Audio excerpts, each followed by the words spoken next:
I am the new owner of the Shula Fala, and live from the land of cheesesteaks and chair shots, Philly, the birthplace of ECW. This is the WWE Raw Recap, and Monday Night Raw is now not the women's division, it's the MILF division.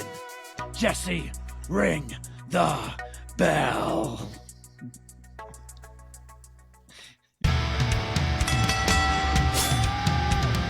You are now listening to the Ringside Renaissance Wrestling Podcast.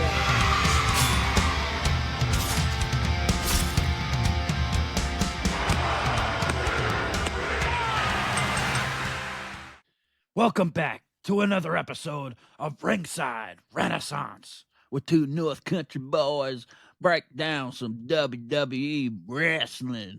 Yeah. And I'm here with the best co-host, the best tag team partner, the best friend in the world, pretty, deadly, Jesse.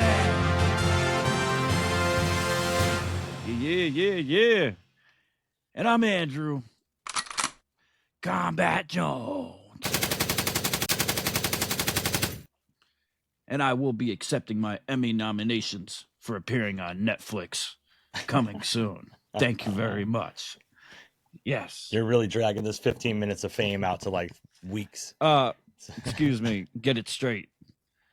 5 seconds. 5 seconds. I got you. Okay. 5 seconds throughout a 2 hour, 3 hour. Yeah. So maybe a few more. When you add it up, it may be about 5 minutes, you know. Well, you know how guys are. They take 5 seconds and claim it's 15 minutes. So, that's true. Exactly. I'll let the sign accept the award for me on stage too. Yeah.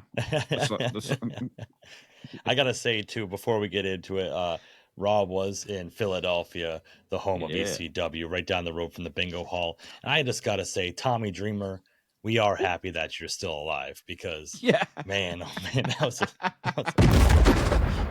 little bit of a rough patch that we had at the beginning of Raw. But Tommy Dreamer, we love you. It's all T's and P's for us. Poor Tommy, he gets it from everybody. He getting it from Paulie. He gets it from Bully Ray. I'm busted open constantly. Man. We love you, Tommy. That's okay. We stays there to stand up for him. Yeah. You know what? It's Tommy Dreamer did say he was going to shoot Paul Heyman in the head during WrestleMania 17. So I mean, I guess shots fired both ways as long as they're not literal shots. I guess I'm okay with that. But yeah, I like. Oh man, Rob was in Philadelphia at the ECW, down the road from the old ECW arena in the ECW town, and it's hard to make the Oracle Paul Heyman the heel when you go to Philadelphia, but they really tried their best, but he wasn't doing them any favors, man. I'm telling you. No, he leaned into it. The crowd, it was cool though, to give all the love. Like he really broke it down with the naming everybody, the Rob Van Dam smoking people and. Just it was all right. Everything. I mean, I love how much he's done it. Before. I saw a thing on X this morning actually about how these factions in WWE aren't building new stars and they aren't elevating the members of the faction and stuff. But boy, oh boy, like Paul Heyman and Seth Rollins give Braun Breaker the rub, like. Yeah, nobody's business. Like constantly calling him the future of WrestleMania, and like, they're building him. Like when you're calling him the future WrestleMania main eventer, from Paul Heyman, from Paul Seth Heyman, Rollins, yes, like yes. Oof. And then you got Bronson Reed, which like before was just there, kind of, and now he's doing it. Now he's got all the shoes, like. The tribal thief. The tribal thief. Yeah, exactly. Ooh, baby. Oh, man. Come take these Travis Scotts, baby. Roman Reigns, the OTC is back. Showed up. Wow. Spearing people out of nowhere. We got triple spears going on. Like quadruple spear. Like, fear the spear. Roman Reigns fears the spear now. Well, I don't think Breaker taught Roman Reigns how to fear the spear. Exactly. Wow. Yes. What a line. Yes. What a line. Make a t-shirt. And yeah, make a T-shirt. That's what it should be on a T-shirt. And Roman Reigns did not get his sneakers snatched this week because he showed up with his custom new alleged. He has a deal with Nike or Jordan. He had his custom Jordans on, the Bloodline J's or whatever he's gonna call them. Yeah, the OTJs. I don't know, but drop them things. We want them. I need them. But he wasn't about to let those shoes become another Shula Fala. That's for sure. But, yeah, of course, the other huge news was proceed with caution. There's a baby on the way. Oos. Congratulations to Naomi. A big Jim. I guess she wasn't lying when she puts those posts on X about how Big Jim been rocking it. I guess she hadn't been lying because, I mean, that's what it is, bro. But, like, you know, it was a great ovation. Like, obviously, Naomi came out with the title. They announced it through Stephanie's Places or whatever. They showed the little clip or whatever. They went back to the arena, and she was almost in tears. But the crowd was just very, like, receptive of it. Like, I think Triple H put a post up. Some things are bigger than wrestling, and obviously that is. I mean, are bigger than championships, I should say. And as much as we've wanted Naomi to be the women's champion, we think she's killing it in her role. She's killing it with this whole new gimmick that she has going on. Like, hey, congrats to them, man. You know, exactly. As much as it could seem like a setback or a negative thing, because she's this the best time of her career right now and the best character she's ever had. She's at the highest peak that she's been to, right? But what with the baby, that outdoes it all, regardless of how great you're doing. So it doesn't matter. That's the positive that outweighs, you know, the negative, if you even want to call it that. And nothing but congratulations, and that's awesome. But I think she felt a little type of way about it, you know, because well, congratulations to them. They've been trying for a while, obviously, but she made Jim say the news. So, you know, she was putting it on him to be like, listen here, you did this. You're going to have to tell everybody first now, Jim. Now, I guess nobody could be happier than Big Jim. And we can officially say now that Jim is Team Yeet and not Team No Yeet, because he's definitely Team Yeet. Yeah, he made sure. Yes, he made sure. yes. Team Yeet. And I don't think it could have been handled any better. Like that promo, the way she kicked Adam Big Hips, Scrap Daddy AP out of the ring. Like, I don't think the promo could have went any better. They could have did it any better in any type of way. Like the way she broke it down, the way they did everything, like it was perfect. Yeah. And like I said, I mean, she'll be back. I mean, obviously there's some time that's going to be taken, and I don't think she's going to kind of lose her. It's going to be a roaring ovation when she comes back, I think. And that's a testament to what she's been doing for the business. And like you said, it's, you know what, I don't want to say terrible timing, but like it sucks that it's right when she's on top. But like, obviously this is something they've been kind of trying to accomplish. So obviously, you know what, that's the avenue they want to take, and you gotta respect it. Us as fans, we can't sit there and bash it because we're a fan of her work right now. That doesn't make sense, you know. Yeah. So everybody in the IWC, shut the hell up. We don't want to hear it. Oh my gosh, she was wrestling when she was pregnant and they knew. Like, shut the hell up. Like, just shut up. Like, shit happens. Like, and people don't know, regardless. Exactly. Either way, it's going to be fine. Like, and we're rooting for them.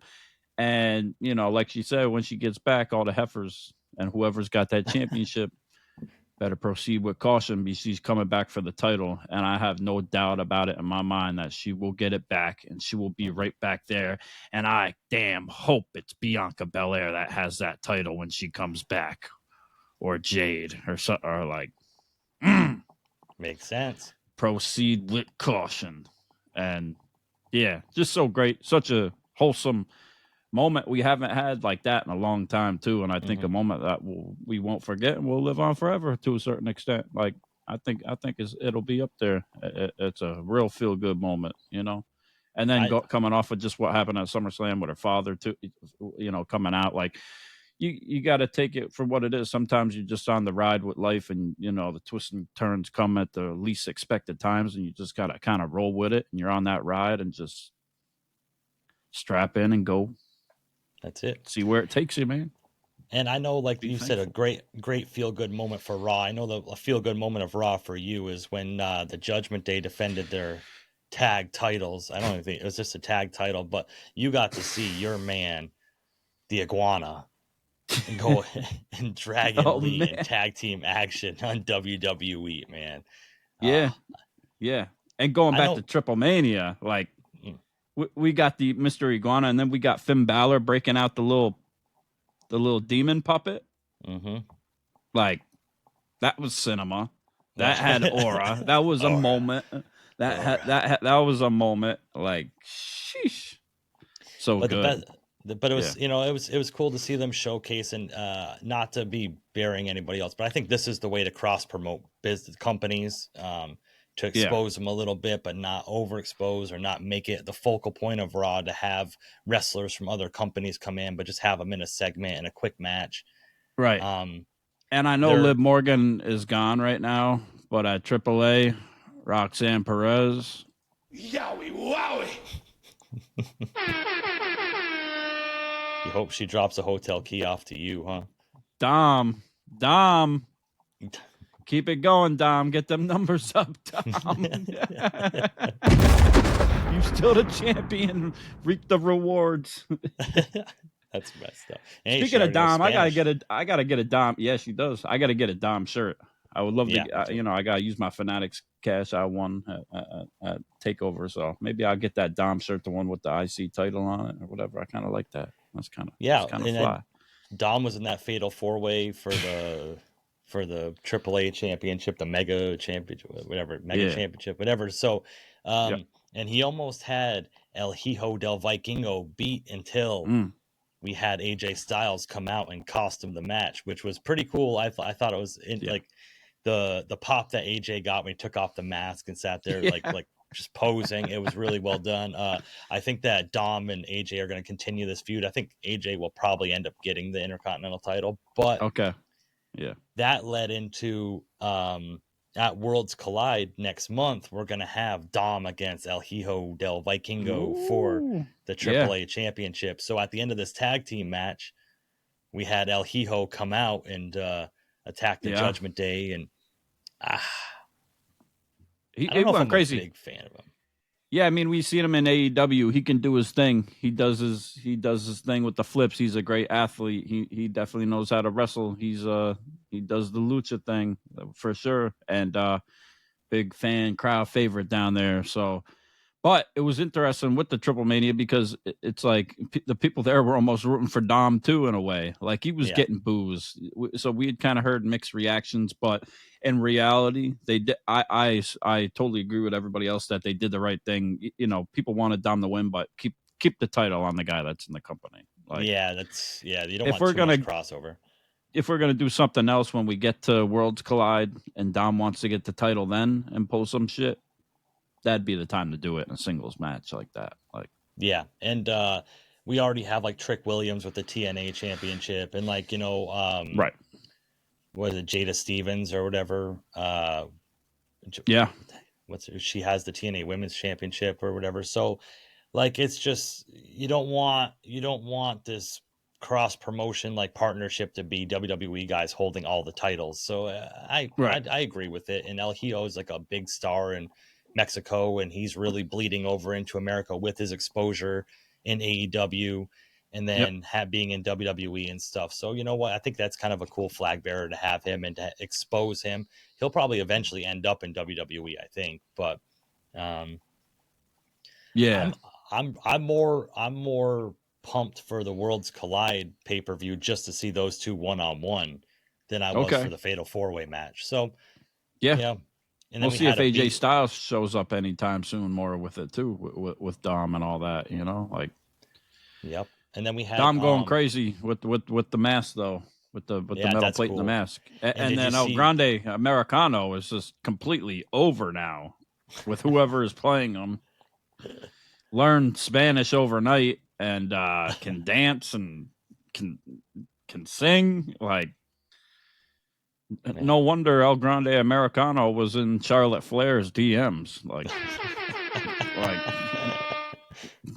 hey, she goes for crazy. the Spanish guys. She goes for the Spanish guys. She was with not Alberto. She was with Andrade, and now she's with El Grande Americano. Ladies and gentlemen, El Grande Americano. Gracias. They love it. They love it. Yes. Is El Grande Americano really Ludwig Kaiser? 9? I don't know. I don't know, but whoever if Chad Gable was when he get back, he's not gonna be happy. I could see something crazy coming down the line here with this El Grande Americano thing. Like, we need a match on a ship in the Gulf of America. I really got to shout out Zeus from AIW because he had the idea for the Royal Rumble to have 30 El Grande Americanos in the Royal Rumble. And that sounds like a hell of a time for me. I'd love it. We know we at least got 3, right? So we could make a few more. And even if we only get 3, I mean, maybe we get like a triple threat or a tag match or a fatal 4-way. We got 4 because Ringside Renaissance has an El Grande. That's true. Well. And then we had seen that one backstage at the Monday Night Raw that one time when Gable was. So who knows how many we got. So we could definitely have a big match going for El Grande Americanos. Like, who wins the mask and everybody else has to take the mask off. El Grande Macho. Oh, man. The best, the biggest match of all time. Greatest, the biggest, the best. I do the best. The best. Yeah. Now we gotta pivot for. Well, let's finish up with Raw because we had the Extreme Rules match between Braun Breaker and main event Jey Uso. Yes, and it was fitting for being at Philadelphia and everything else. But I think the big pop and the big response. What are you laughing at? Well, I mean, they did the whole Extreme Rules thing for ECW, right? But like we had heard, if that was in ECW, I don't know if it would have flown, right? It would have, watered down. GCW, it wouldn't. Yeah. not even an AEW for a lights out match. Jon Moxley was not proud. No. Joey Janela was disgusted. We need more blood. But after the match, we had the OTC coming out, and that was the pop of the night. I didn't think I had heard rumors that he was gonna show up there, but it's like it's so sparing now when he shows up and doesn't show up, and like it doesn't flow for me as far as like a continuous story or a continuous show to have him just show up and then like disappear for a few weeks and show up and just it's like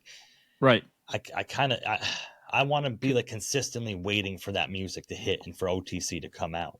And everybody is so split now in like what they want. Yeah. As if they get to pick anyways. But what they want coming up for WrestleMania, Seth Rollins versus Roman Reigns, or Seth Rollins versus CM Punk, or CM Punk versus Cody Rhodes, or whatever the hell we're going to get. Who knows? But it's an interesting time because we got, Jey Uso in there also. We got LA Knight coming up, for the Fatal 4-Way match. But it's going to be interesting going into the Royal Rumble again because it's just like so many people and it's so many variables and unknowns and where we're headed. So it's a good thing. It's a good thing, And the cool thing with this cross promotion with the Royal Rumble too is we can see wrestlers from other promotions. Hey, listen. I dropped sublims in there. You just have to keep up with it. TikTok.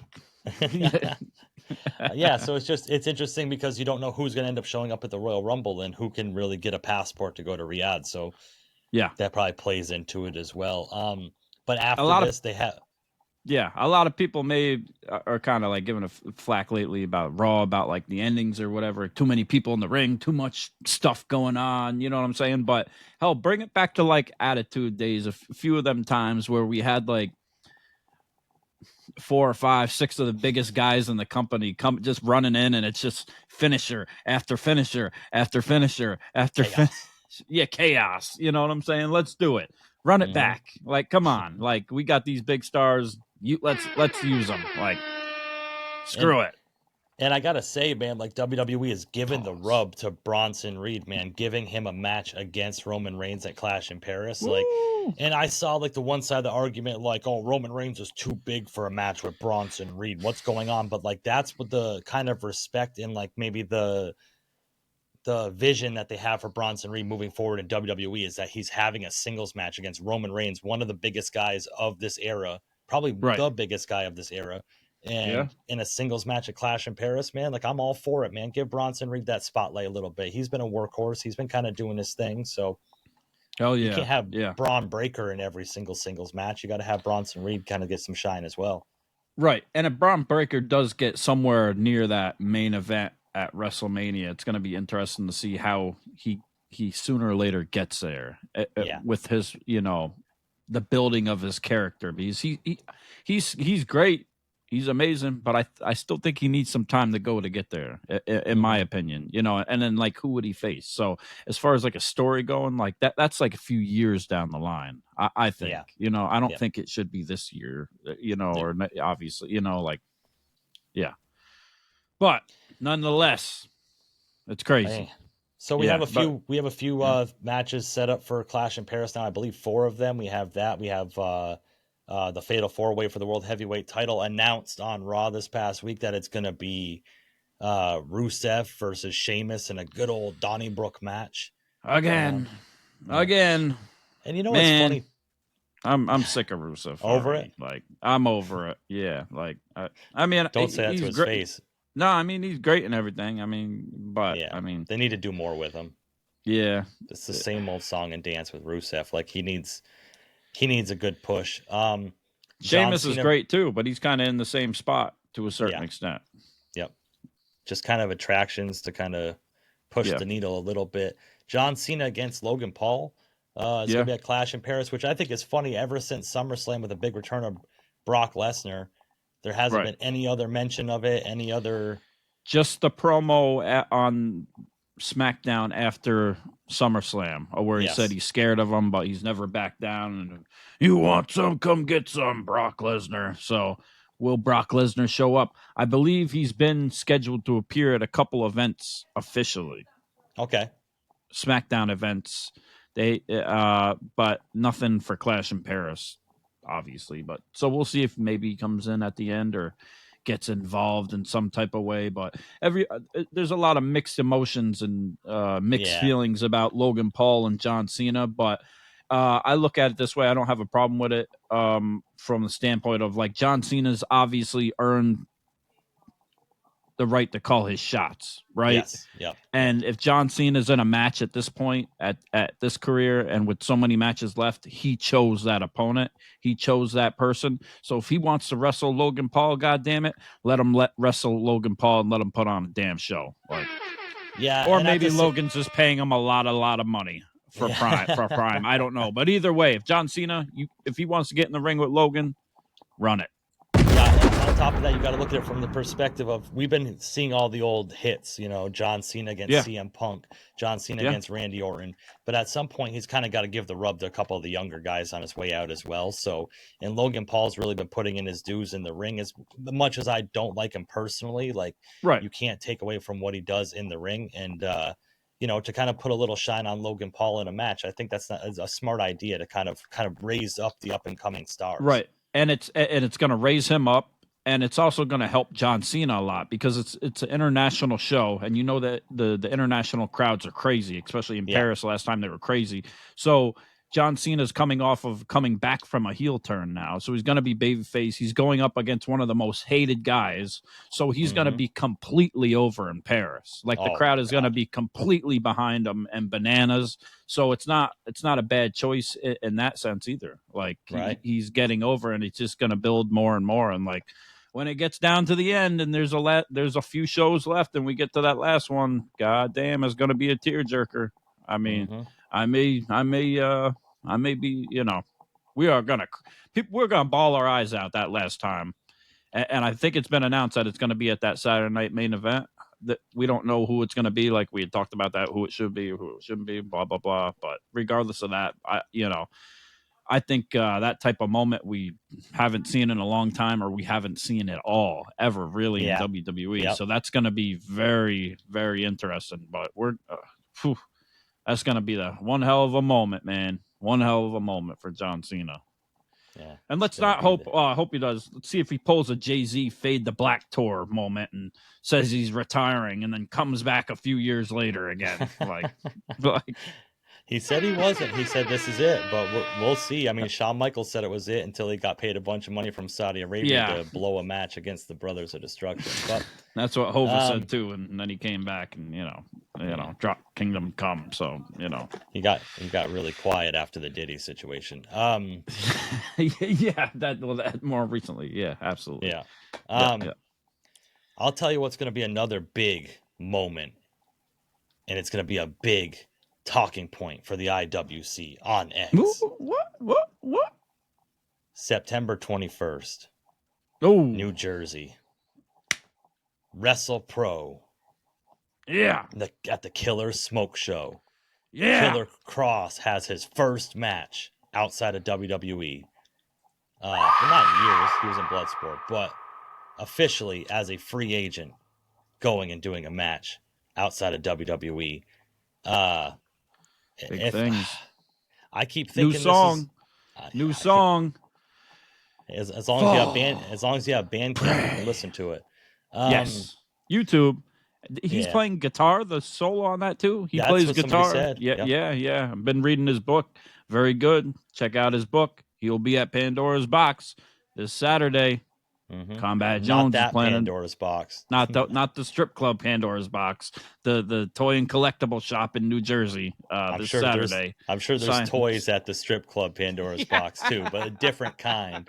God damn it. That place been defunct for a while. Yeah. He's been announced for his first appearance after his WWE release as far as wrestling goes. A match. And, yeah. On top of that, I'm starting to. You still think it's a work? This might not be a work, bro. Now you're coming back around.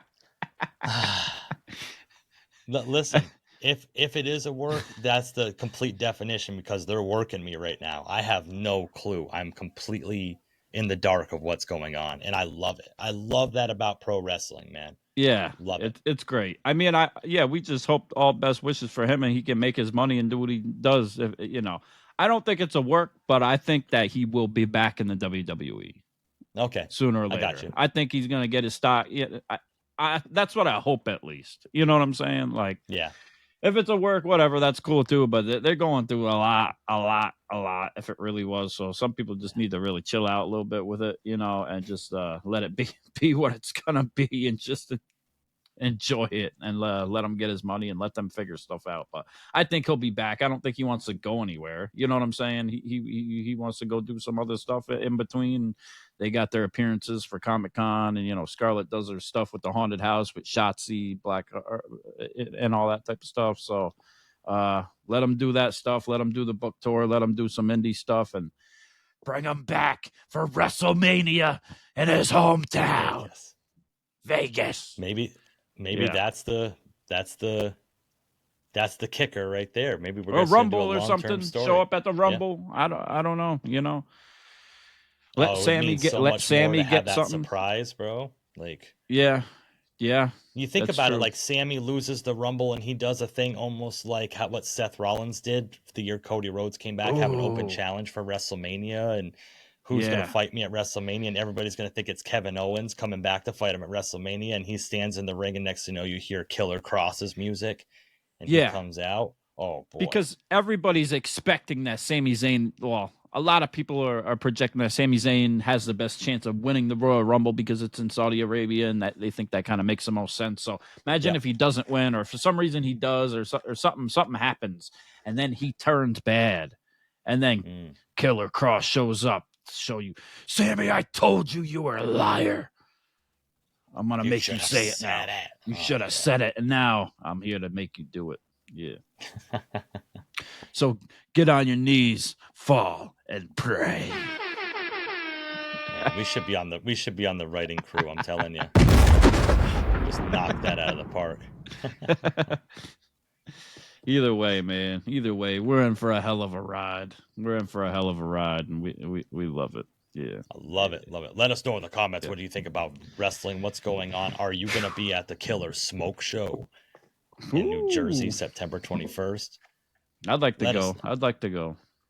There's not a lot of tickets though, but if I can swing it and make my way down there in some type of way, I will. But like I said, I will be Saturday. I'm gonna show up. I'm gonna try to show up with the sign. Maybe I'll show up with the T-shirt too and have him sign his name on the T-shirt next to Big E. I don't know. We'll see. I'm hoping. I'm also gonna click up with our friend of the podcast, the Talking Trash podcast, the new GM of the Danbury Hat Tricks, and also the star of the Netflix show and the old GM of the Danbury Trashers. Nailed it. AJ Galante. Yeah, this weekend. So we're going to kick it. I'm going to say what's up, and we'll see what's cooking up next for the podcast with Ringside Renaissance and Talking Trash and AJ Galante. But shout out to him regardless. Yeah. Stay tuned because you never know what's going to happen with the Ringside Renaissance Wrestling Podcast. We're on the up and up, baby. We're coming. Well, I did before we started recording. Hey, okay. You never know. You might hear us late night on Sirius XM radio soon. Stay tuned. Yeet. Y'all need something. Y'all need some real after dark type of shit. Yeah. We can go the after dark way of thing. You know what I'm saying? Yeah, like Howard Stern's gone, right? Need us. You might need somebody to push the boundary just a little bit more, get you, a little bit of controversy doesn't hurt, Dave, Controversy creates cash. And Bully, we love Kiss. Yes. The makeup Kiss, not the post makeup Kiss. Exactly. We love the 70s Kiss. Yes. 100,000 years, baby. 100,000 years. We'll be waiting. We're coming. Yeah. Hell yeah. So we're excited to see what happens next. Coming up with everything in pro wrestling and WWE and Clash in Paris. And next week, we'll be back with our predictions for that. Yeet. Yeah. So we'll see what happens on SmackDown. We just had NXT. That was crazy, too. Shout out to everybody else in the IWC that's repping the Want Kross movement and making all the videos. And we've seen everybody at all the shows with the signs. And remember who planted that flag there in Quebec. Just remember. Yeah. I'm the OG with the Shulu Fala. And we love y'all. We respect all y'all. Shout out to the Kross Cult family, Kross X, and then the IWC. Y'all, what's up? Keep pushing. Keep doing the thing. CM Punk, baby. Let's go. You tell LA Knight we ain't playing around. Y'all better get on the same page so we can take down Seth in Paris. But it is what it is. But yeah, I got you. He's trying. He's trying his best. Nikki Bella got to take down Becky too. Nikki Bella gonna come in and put that thing down on her. But yeah, we'll get to the predictions another time. That's a dead end road when she came out and when they were cheering Becky and booing Nikki. So it's good try, WWE. The universe has spoken. Yeah, we'll make it happen. But we're getting there. Triple Mania was absolutely a success. We're going towards Worlds Collide, and we're going towards Clash in Paris. So make sure to go back, check out all the other episodes, hit that like button, and subscribe.